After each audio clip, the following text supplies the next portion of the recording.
दोस्तों नमस्कार, मैं आप लोगों का हार्दिक अभिनंदन करता हूं अपने trader by stock market YouTube channel में। जो लोग फर्स्ट बार विजिट कर रहे हैं, सब्सक्राइब बेल आइकन ऑल जरूर सेलेक्ट कर लीजिए और साथ में अपना टेलीग्राम है तो टेलीग्राम को भी जरूर सब्सक्राइब करके रखिए। ठीक है, तो ये अपना फ्री चैनल है, ये स्विंग है, ये शॉर्ट स्विंग है। चलिए तो अभी डिस्कस करते हैं कि अभी देखना है कि जो अभी मार्केट चलेगा 7 तारीख से कल से और 11 तारीख के बीच में, तो उसके बीच में कैसा चलेगा नहीं चलेगा।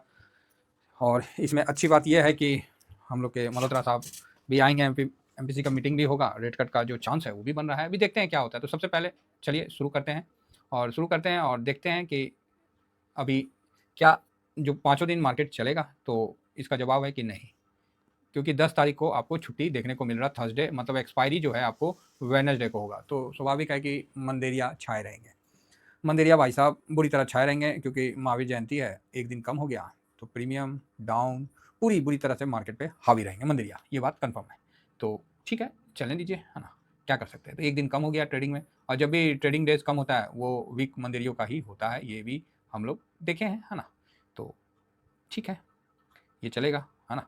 अब आते हैं, थोड़ा सा देखते हैं कि इस वीक में इंपॉर्टेंट क्या है। तो इंपॉर्टेंट ये है कि एमपीसी का मीटिंग होगा इंडिया का, और जो रेट कट ये 9 तारीख को आपको देखने को मिल रहा है। तो ये रेट कट जो है वो क्या होगा नहीं होगा वो तो आने वाला समय बताएगा। फिलहाल जो है यहाँ पर ही अभी ये बताया जा रहा है कि ये 0.25 का रेट कट एक्स किया जा रहा है, मतलब अनुमान लगाया गया है कि भाई इतना तो होना ही चाहिए बोल के। ऐसा अब होता है नहीं होता है वो एक अलग बात है। तो होने का चांस मतलब 95% है ना। फिर भी 5% रखिए, और उसके बाद जो मल्होत्रा साहब का स्पीच है वो बहुत इंपॉर्टेंट रहेगा, ये क्लियर है, इसमें कोई डाउट नहीं है। और एक तरह से मार्केट के लिए अच्छा भी है ना, मार्केट के लिए अच्छा भी है। और साथ में आगे बढ़ते हैं तो ग्लोबल क्या देखें। चाइना ने अमेरिका को भी ठोक दिया है कि अमेरिका बोला है कि 9 तारीख से रेसिप्रोकल लागू हो जाएगा टैरिफ, तो चाइना ने भी 34 लगा के बोला कि भैया 10 तारीख से मेरी तरफ से भी आप लागू हो जाएगा। अब देखते हैं क्या होता है। इस बीच में जो एफ और डी का जो एक्टिविटीज़ है, एफ मार्च में तो पॉजिटिव ही रहे, है ना। मंथ जो मार्च का देखिएगा तो उसमें आपको 2000 करोड़ के आसपास ये दिखे। मार्च का मंथ में इन्होंने 2000 करोड़ मतलब कम बेचा और थोड़ा सा प्लस। डी इसी जगह आपको 37,000 करोड़ की खरीदारी करते हुए देखे, तो अच्छी बात है।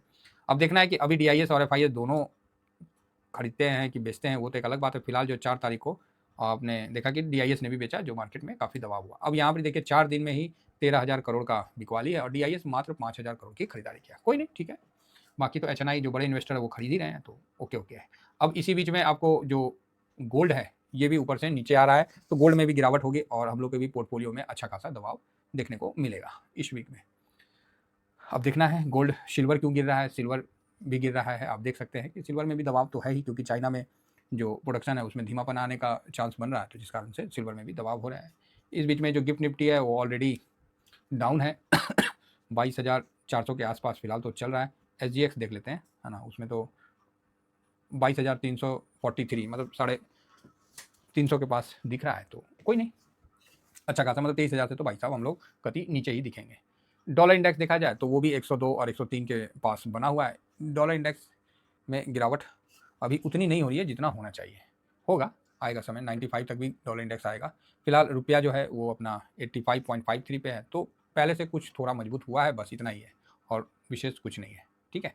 बाकी डाउ फ्यूचर को देख लेते तो ये तो चेंज हो जाएगा, क्योंकि ये तो बंद हुआ था और काफ़ी गिरावट के साथ हुआ है, क्योंकि चाइना ने जब बोला कि हम भी ठोकेंगे तो भाई साहब इसकी भी बत्ती बंद हो ली, ठीक है, इसकी भी बत्ती बंद हो ली। दाऊ की बोला भाई अब तो गए हो।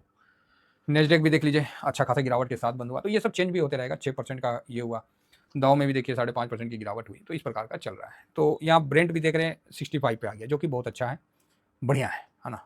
और इसमें उपेक देश जो है सऊदी खुद ही बोल रहा है कि काजिस्तान जो है ना उसने ज़्यादा बैरल बेचने, अब हर कोई सर इस रेस में है, तो सऊदी बोला भाई साहब हम भी करेंगे। अब अमेरिका बोला था कि ड्रिल बेबी ड्रिल करके तेल निकालो और बेचो, तो तेल पे तो सऊदी बोला कि अच्छा पूरा ही हमारा मार्केट खा जाओगे, कोई नहीं, जो 4-5 महीना हम नहीं कमाएंगे लेकिन अपना मार्केट तो बचाएंगे। तो सऊदी भी अपने हिसाब से लगा, तो तेल इसलिए नीचे आ रहा है।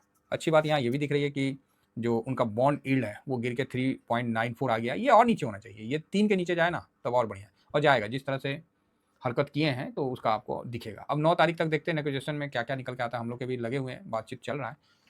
ओवरऑल होगा, कुछ ना कुछ होना ही चाहिए, ऐसा मेरा अनुमान है। बाकी होना नहीं होना वो तो बात की बात है, और जैसा भी होगा वो आप लोगों के सामने हम लोग रखेंगे ही रखेंगे, और उसी के अनुसार हम लोग आगे बढ़ेंगे।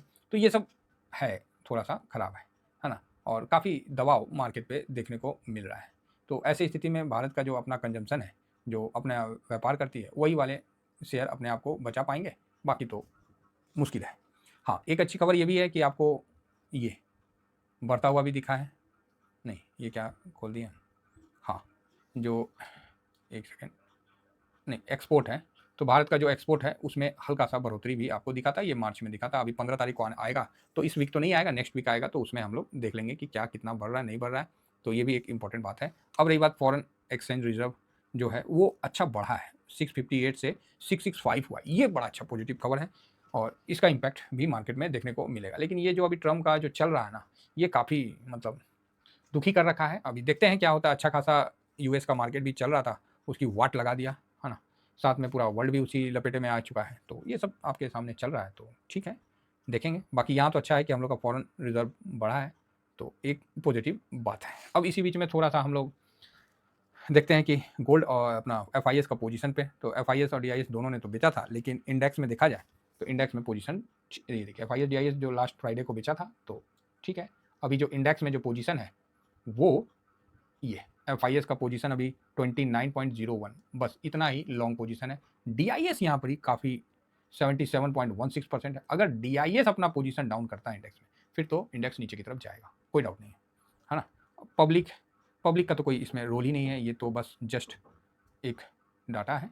और प्रो भी यहाँ पर ही 27.15, हल्का सा अपना लॉन्ग पोजीशन को बढ़ाया है। तो अब देखना है कि मंडे से मार्केट किस तरह से चलता है। बाकी जो गिफ्ट निफ्टी दिखा रही है वो तो डाउन ही दिखा रहा है, 400 के पास दिखा रहा है, 350 400 के पास, तो वो होने दीजिए, उसके बाद ही देखते हैं। देखिए ट्रम्प साहब पे भी ज़्यादा भरोसा मत करिए, ये पलटी भी मार जाएंगे, ठीक है, पलटी भी मार सकते हैं। अगर इन पर दबाव हुआ ना तो पलटी भी मार देंगे। बाकी यूरोपियन देश बोल रहे हैं कि भाई अब वो भी टैरिफ लगाएंगे, कनाडा ने उनकी गाड़ियों पर ऑलरेडी टैरिफ लगा दिया है ना, तो ये सब चीज़ देखने को मिल रहा है। और बाकी रिजल्ट सीजन भी स्टार्ट हो रहा है, शायद 10 अप्रैल को आपको TCS का आएगा, ठीक है, TCS का। हालांकि इस दिन तो मार्केट बंद है, उसके उपरांत भी TCS का रिजल्ट दिखा, तो TCS का रिजल्ट से देखना है कि उसका ज़्यादा व्यापार तो अमेरिका के साथ होता है, तो कैसा क्या रहता है, तो उसमें काफ़ी मतलब पॉजिटिवनेस देखने को मिलेगा। हालांकि HDFC ये सब तो अच्छा मतलब कंजम्पशन वाला और बैंक तो अच्छा ही दिखाया है। और देखते हैं कि अभी नेक्स्ट जो है लिक्विडिटी RBI ने जो बोला है 80,000 करोड़ रुपया जो बोला है, 80,000 करोड़ रुपया कि वो डालेंगे, तो अच्छी बात है। तो 20,000 करोड़ तो डालें, अभी देखिए वो कब डालते हैं। तो लिक्विडिटी RBI की तरफ से प्रोवाइड की जाएगी, जिससे क्या है कि मार्केट में तरलता बना रहेगा, और ये एक बहुत ही अच्छा कदम होगा, जिससे कि बैंक को स्ट्रॉन्ग थोड़ा रहेगा।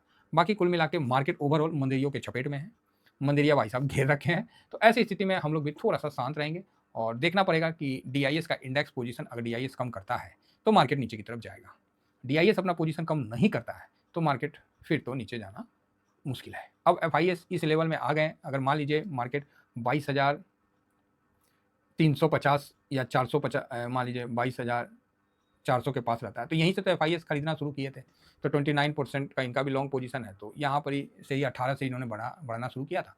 तो अगर ये वापस से माइनस कर लेते हैं, ये 10% या 15% माइनस कर लेते हैं, तब तो एक अलग बात है, तब तो हम लोग यहाँ पर ही रुकेंगे।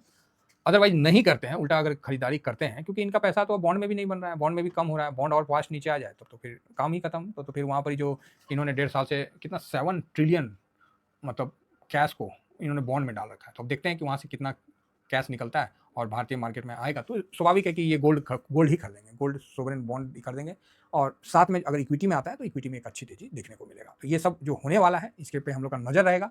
फिलहाल इतना ही कहकर अपनी वाणी को विराम देता हूँ। Thank you very much. जय हिंद, जय भारत।